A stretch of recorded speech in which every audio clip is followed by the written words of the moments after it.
Buenas noches, Germán. Soy Juan Carlos Verdejo, alumno tuyo en la asignatura de Educación Plástica. Bueno, como podrás comprobar, estamos grabando este vídeo en el salón de mi casa.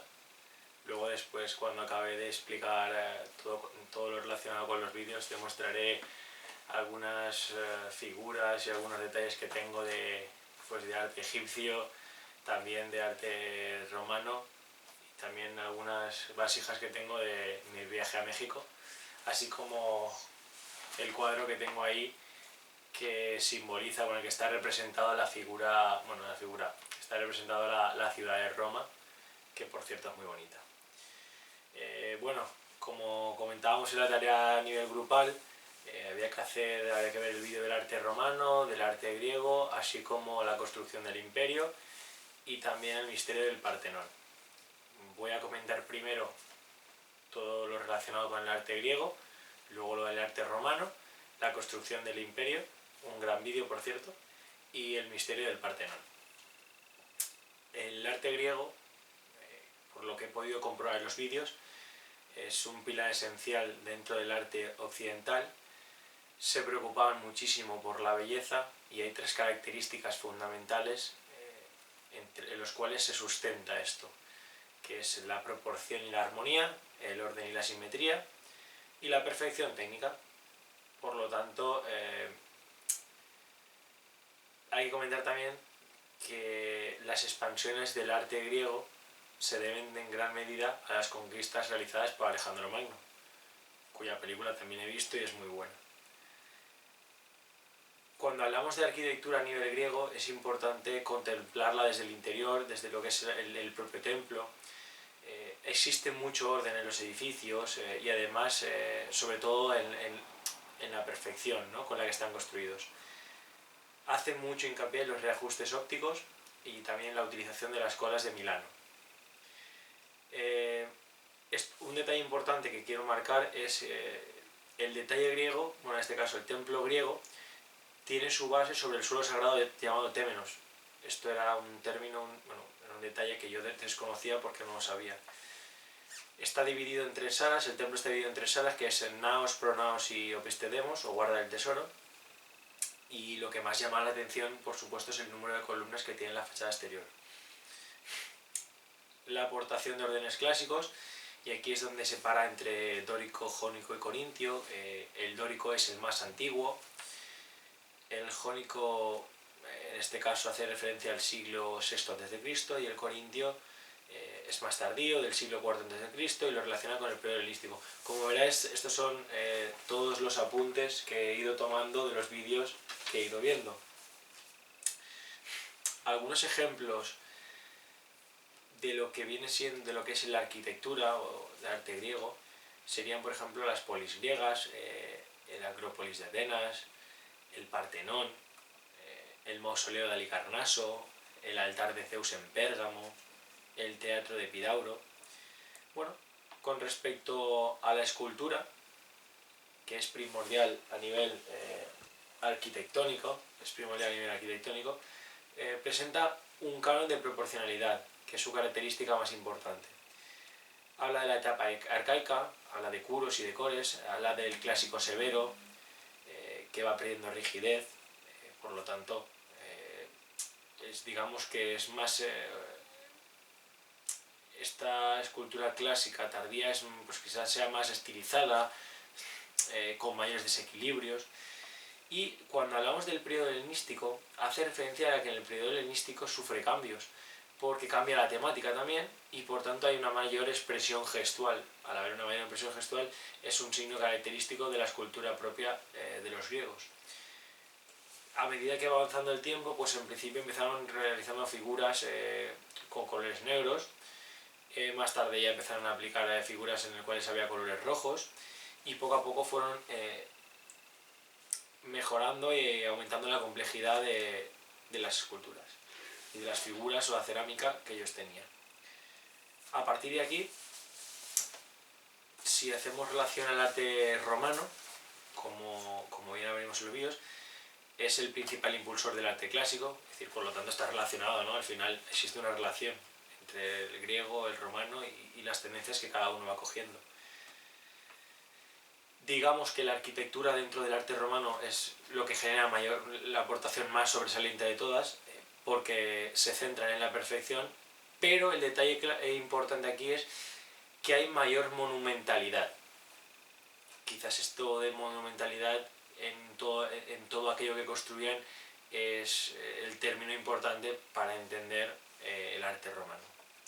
Se siguen preocupando por el orden de los espacios, pero cambia su sentido de la proporción. Sin embargo, el arte romano sigue siendo un arte muy funcional, y a mí algo que me ha llamado la atención personalmente es la construcción de las bóvedas de cañón y los arcos de medio punto, porque me parece que para los recursos que tenían en aquella época, construir estos monumentos, construir estos edificios de tan compleja arquitectura, pues me resulta muy interesante. Todos los monumentos que ellos construían estaban relacionados con alguna temática. Por ejemplo, estaban relacionados con la religión, monumentos relacionados para la diversión, basílicas, arcos de triunfo, y esto era muy característico de ellos. Si hablamos de escultura, digamos que se mezcla la griega y la etrusca, digamos que la etrusca complementa a la griega, obviamente. Hay una continuidad clásica, y el detalle que marca el arte romano, en este caso la escultura, es que hay mayor realismo físico y gestual. Es un poco la diferencia que había con el arte griego. A partir de ahí se preocupan mucho por los relieves de los edificios conmemorativos, hablan de detallismo y de precisión, y hablan del ritmo compositivo. También aparece entonces en este momento el retrato y el relieve. Si hablamos de la pintura, empieza a aparecer el arte del color mediante mosaicos y pinturas murales. Hay un carácter decorativo y ornamental en todo aquello que pintan. Lo más importante son las características que tenía la pintura romana. Las principales características se centraban en la perspectiva geométrica, en la viscosidad de los colores, en la aplicación de veladuras, en los brillos de la luz, las pinceladas de manchas. Y además, el nombre de suelo, en este caso opus teselatum, me llamó la atención porque empezaron a utilizar los mosaicos en los pavimentos de los suelos, que esto también es algo característico de la pintura romana. Y como bien comentan en los vídeos, pone varios ejemplos, como son las escenas milóticas, los triunfos de Neptuno, los trabajos de Hércules, las carreras de carros. Bueno, esto digamos que serían como las características más importantes y los ejemplos más importantes relacionados con el arte romano en sí. Con respecto al vídeo de la construcción de un imperio, sé que había que verlo a partir del minuto 40, si no me equivoco, pero a mí me gustó, empecé a verlo desde el principio, me gustó, tomé notas porque había datos que desconocía, de hecho no sabía que había pasado ciertas cosas de esa manera, y lo vi entero.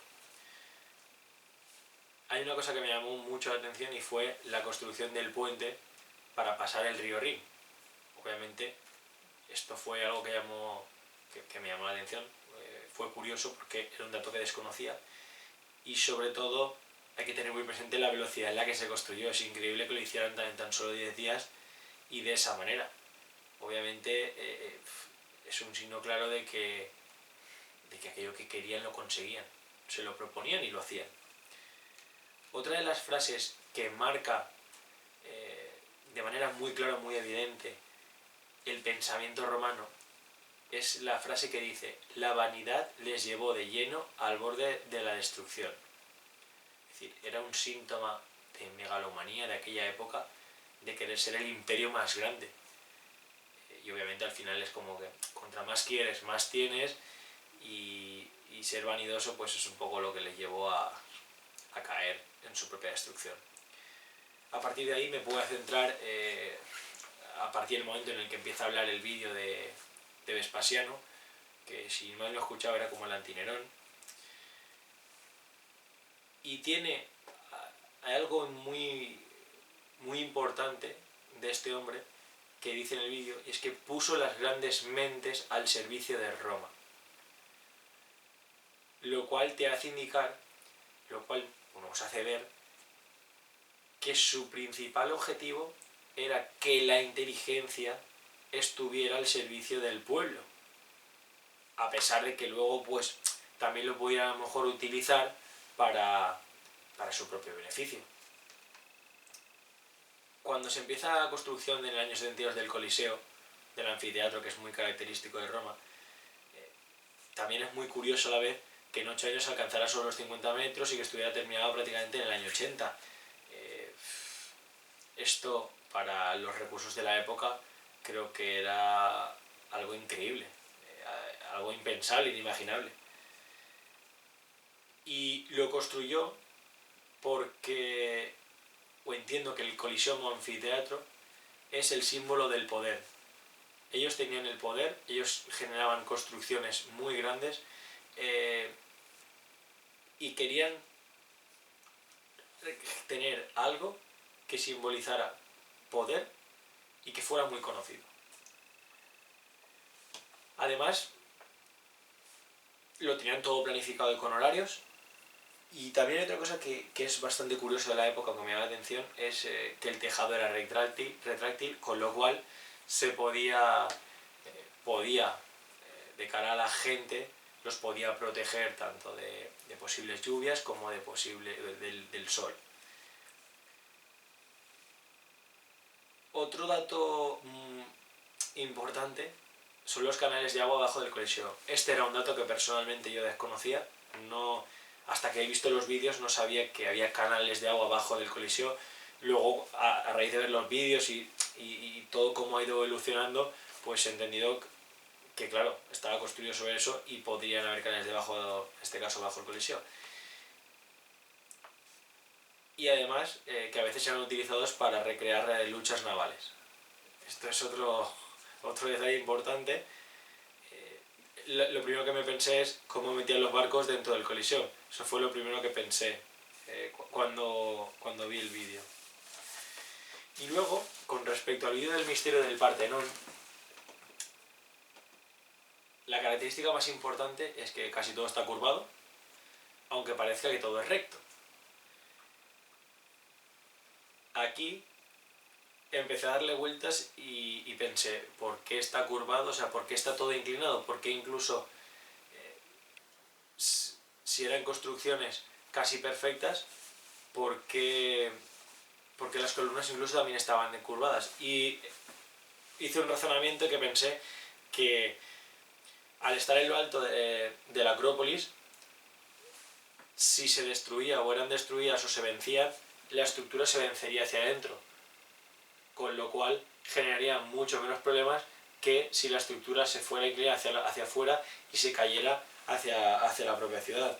Quizás es un detalle que yo solo he tenido en cuenta porque me llamó la atención que estuvieran inclinados y que si estaban inclinados hacia adentro se pudieran caer hacia adentro. Por otro lado, tengo que hablar de Pericles, que quería colocar a Atenas como el centro del mundo griego.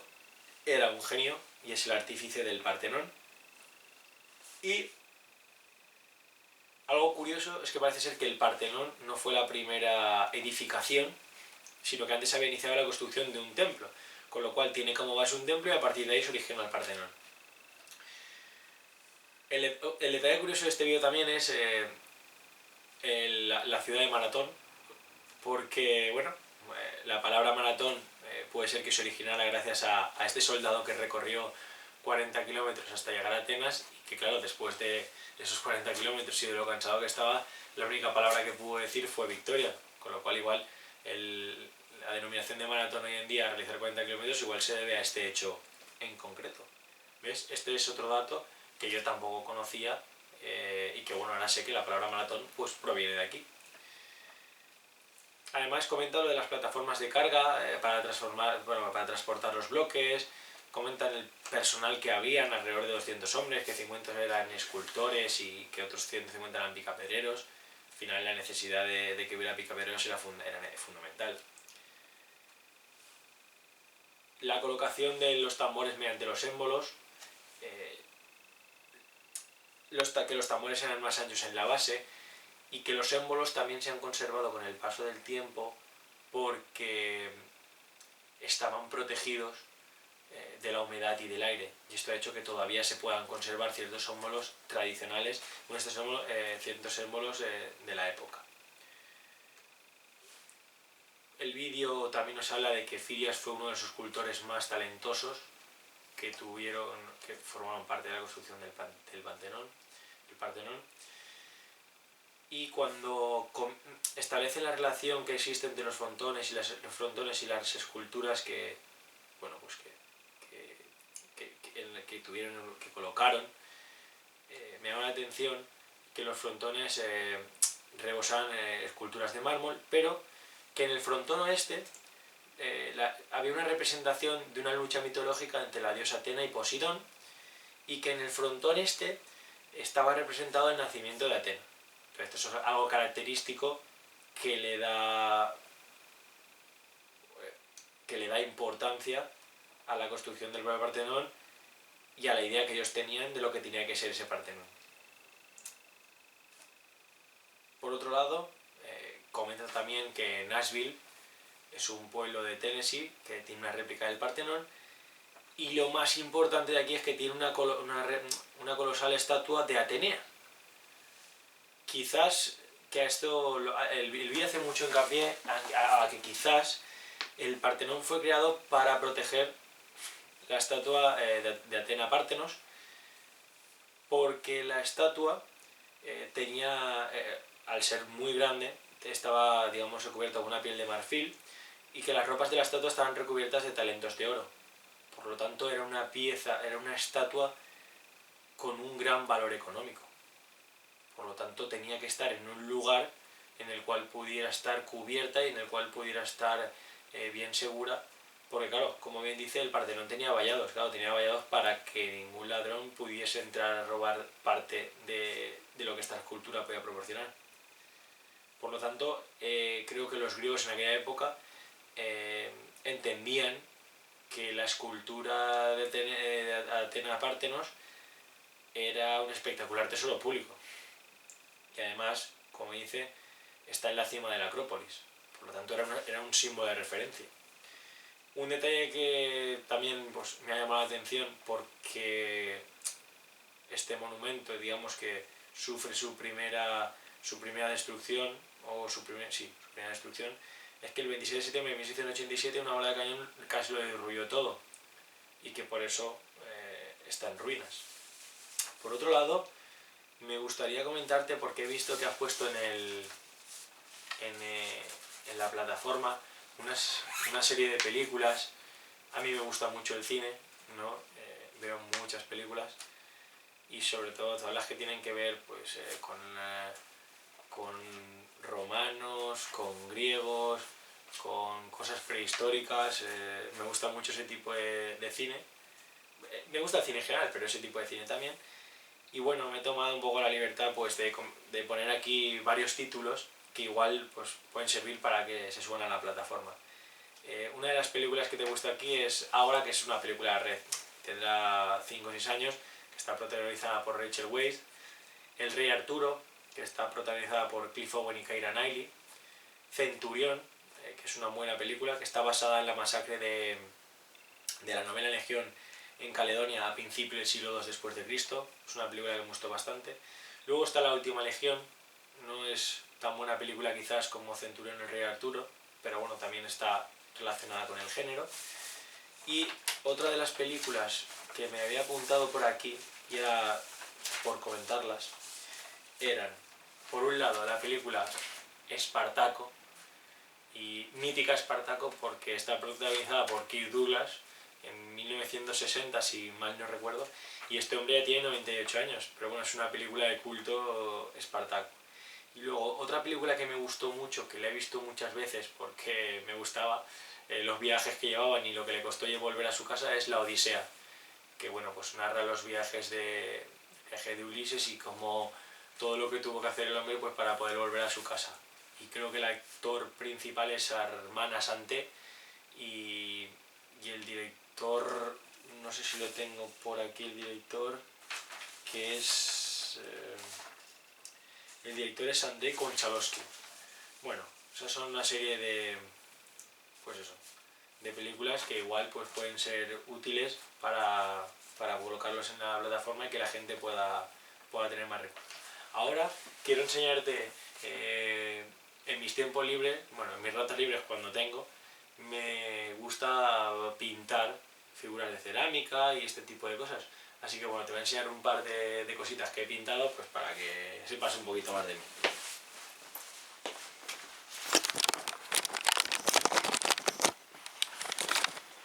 Mira, aquí tengo pintado a Julio César. Bueno, al menos eso creo yo.